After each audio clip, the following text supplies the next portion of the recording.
Hey guys, what's up? Welcome back here to today's edition of Intuitive Angling. And man, I really appreciate you guys coming by the channel to watch the video and spend some time with me today. I think you guys are gonna really get a lot out of today's episode here, because this is a little trick that I've never talked about on the channel before that was shown to me by a friend of mine that won the BFL All-American several years ago. And I'm gonna go over exactly what this technique is, show you guys how to rig it up, and sort of explain the situations where it works the best in today's video.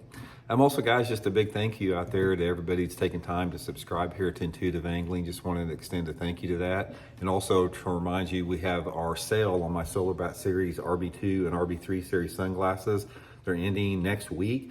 If you buy a pair by the end of July, you can get them at 30% off. And you can get a second pair at 60% off. So I'll put my Solar Bat link in the description of the video if you guys like to get you a pair there. Much appreciated. Okay guys, this trick, like I said, I've never talked about it before, and it was showed to me by a friend of mine named Jeff Coble. And Jeff won the BFL All-American. I can't remember what year it was. It's been quite a few years ago now. And it's, you know, I've known Jeff forever out there. And anyway, he's a very famous North Carolina angler. If you guys, a lot of you old school guys, you know the name Jeff Coble, Gerald Beck, David Fritz. These were the pioneers of the deep water offshore cranking in North Carolina, sort of like the forefathers of deep cranking. But Jeff was a incredibly well-rounded angler. And he was one of those guys that would have been he'd have been a superstar in the sport, but he just didn't want to travel. But he did win the BFL All-American. I think it was on Lake Hamilton in Arkansas.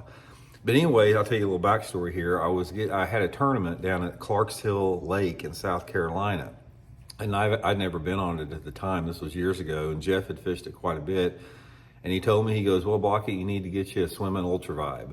And I'd never heard of this technique out there, and Jeff described it to me. And I'm going to show you what it is, because this thing is freaking awesome, guys. They will bite it when they will not bite anything else. And I'm going to show you guys how to rig it, and then we're going to talk a little bit about the conditions it works in. So first of all, if you guys are from Florida, you've heard about swimming a speed worm. Now, a speed worm, this is a Zoom ultravibe speed worm that's got a split tail in here. And the speed worm that they're talking about, the tail is a fixed here. It's like that. It doesn't have any type of split in it. But this ultravibe has a split in it, and it causes this tail to put off a lot of water displacement, and it vibrates and wags real hard. So what you want to do for this particular technique is you want an ultravibe speed worm, and you want it in the watermelon color. First thing you do, I've experimented with colors, so did Jeff, but the watermelon color is the deal, or watermelon red. Get you a pair of the Spike It dye. And also, guys, I'll link all this stuff in my Tackle Warehouse description if you guys want to get set up on this, and you can use that link. It's a good way to help the channel out. But get you the spray dye, guys. Here's another thing about that. I buy this from Tackle Warehouse just like you guys. I don't have any deal with Spike It. But dye comes in 3 different applications. It comes in the dip and dye, it comes in the marking pins, and the spray. But I like the spray because you can distribute the density of the color better by putting it farther back or closer. But anyway, just lightly spray your tail on there, because this is going to make it look like a bluegill a little bit. And if you do it on a green pumpkin, the tail, see how that tail stands out on the watermelon? If you try that on a green pumpkin, it sort of turns into like a baby poop green. So you definitely want the watermelon. The next thing you do, you got to get the right setup, and you want a 3/16 ounce bullet sinker. And you don't want to peg it. You want to just leave it sliding. I usually got 15-pound test Seaguar and Vizex fluorocarbon line, and this is one of the few times that I do use an EWG offset hook. This is the Gamakatsu hybrid worm hook. It's an offset, and the reason that you need to use an offset hook on there for this technique is since we're swimming this thing. And it's not a traditional type of swim. It's different. We're going to get into that. But the offset hook offers a keel and will allow that worm to run straight through the water. But if you try to put it on a straight shank hook, the worm will twist like a little helicopter. So you want the EWG, and like I said, this is the best hook, guys. This Gamakatsu hybrid worm hook. I'll put that link in the description also.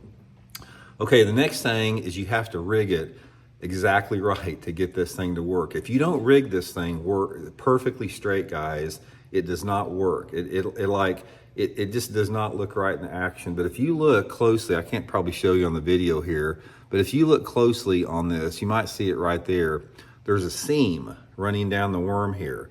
And this seam lines straight up with the worm that'll put it like that. If you hook it on a part where the seam's not there, the tail will be like that, but you want that seam perfectly in line where this thing runs straight just like this through the water. And that's going to give you the maximum, flapping action. So what you do here, take your EWG hook, line it up with your seam. And when you line the seam up, guys, make sure that you come out on the side where the point is right here. You don't want to come out on this side right here. You want to come out your hook point on this particular side as far as where you bring it through. So I'm going to come through about 1/4 inch like that. And then I'm just going to hook it, back in there the way that you do a Texas rig normally. I'm going to come all the way through and I'm going to leave it open like that. Since this is a swimming worm, we're not in cover, we don't have to worry about the thing getting hung up. So I usually leave that just exposed just like that. So you've got just your typical old school plastic worm setup, the way it looks like a Texas rig, but nevertheless, this thing is set up perfectly for swimming. And also, guys, I use it on the Megabass Perfect Pitch. This is a 7'2" medium heavy, which is the perfect rod for it. But that's the setup, the way the bait looks right there. Okay, now once you get the bait, it's all about the technique, and it's all about getting in the right type of water. First of all, you have to have the right type of water clarity conditions. This technique is going to work the best anytime the water visibility is, say, between 2 to 5 feet. Which most lakes have that. I mean, most lakes have that type of water clarity. Ideally, if you gave me like a perfect scenario for water clarity, I would like that right around that 2.5 to 3.5 foot zone. It's absolutely perfect. The next thing you do, you have to decide what type of cover that you're going to have, or the lake, what type of cover you fish is determined upon the lake that you're fishing. The best cover that you're going to find is some type of shallow grass. If you've got shallow hydrilla, shallow milfoil, anything like that, it's really, really good, but you don't have to have that. You can have straight rocky banks, you can have some lay down trees in the water, you can have a boat dock, you can have whatever, but regardless, it helps if they're on some type of a flatter bank. So here's the ideal scenario. If you gave me the perfect scenario for it, I'd be like in some type of a cove or a bay that had some flat banks on it, maybe some scattered grass, or whatever cover. If it doesn't have scattered grass, you can just go down the bank and just throw right to the bank. But anyway, guys, you want to throw it out there. Just throw your worm out there, and as soon as it hits the water, just start reeling it fairly fast. And you want to keep that worm like 1 inch underneath the surface as you're coming through there. Now, a lot of swimming worms that you fish, you're trying to drop it down in the water column. You don't want this. You are target fishing with this thing. Same way you throw a spinnerbait or a crankbait or anything like that. So just throw it out there. If you got grass or whatever, throw it around the cover you have. If you have rocky banks, throw it to the bank and just start reeling it about 1 inch under the surface. And you want to keep it inside if you possibly can. And the way that this thing is going to look coming through the water is when it comes through the water like this, the tail is going to be wagging sort of side to side like that. And it's the most unique look in the water. There's not, any other swimming worm doesn't look like it. You can't duplicate it with a swim bait. There's something unique about the Zoom ultravibe speed worm as far as how it looks in the water displacement it has, and the subtle vibration, that if there's any bass up there in that shallow water, they will come out and hammer that thing.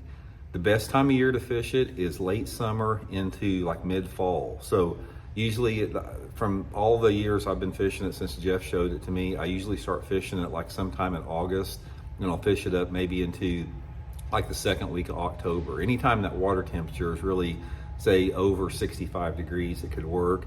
And it seems to be better in the, like I said, late summer and fall. I haven't done that good in the early summer or spring. It's like, coming up this time of year. But guys, when they hit it, you'll see, it's so fun because, since you're keeping it inside, it's almost like a swim jig. You'll come up and they'll just boil on it. Most every strike that you get, you'll see the boil underneath the worm. And when you get the boil, or when the fish hits it, guys, really Take some time to hesitate. Don't be like a live nerve ending and set it immediately. You know, reel it out there, expect that bull. You see that fish come up and boil on it, let it swim out for 3 or 4 feet, then just pull into it. And it's a really, really subtle power fishing technique. You can cover a lot of water doing this. You can cover a lot of open water doing it. But it's subtle. It doesn't put off any noise. It's got a little subtle water displacement vibration caused by the tail, and the fish just don't see it very much. It's really good under conditions where you have tough fishing conditions or highly pressured fish is where this thing excels. But that particular tournament at Clark's Hill, I did really good in it. I was fishing these flatter bays they were small rock and gravelly banks, and they had some real shallow grass. Like, I don't even know what type of grass it was, but it only grew like that far off the surface. And I was throwing that worm right up on the bank and just reeling it just under the surface over the top of that shallow grass. It was so fun, man. They were hammering it. But guys, I've caught them everywhere. I've caught them, you know, in all the traditional man-made lakes like I'm talking about there. I've caught them in, you know, in the grass lakes on the south in Florida. Just a really, really good technique. But anyway, ultravibe speed worm, 3/16 ounce sinker. That's a 2-watt Gamakatsu G-Finesse hybrid worm hook on there. And sometimes I will use an 1/8 ounce sinker. It's like, if you feel that the worm, you're having to reel it too fast to keep it in sight, you can go to an 1/8 ounce and it'll work pretty good with that. So anyway, give it a try, guys. It's really helped me out. And, you know, I appreciate Jeff showing it to me, and we'll talk later.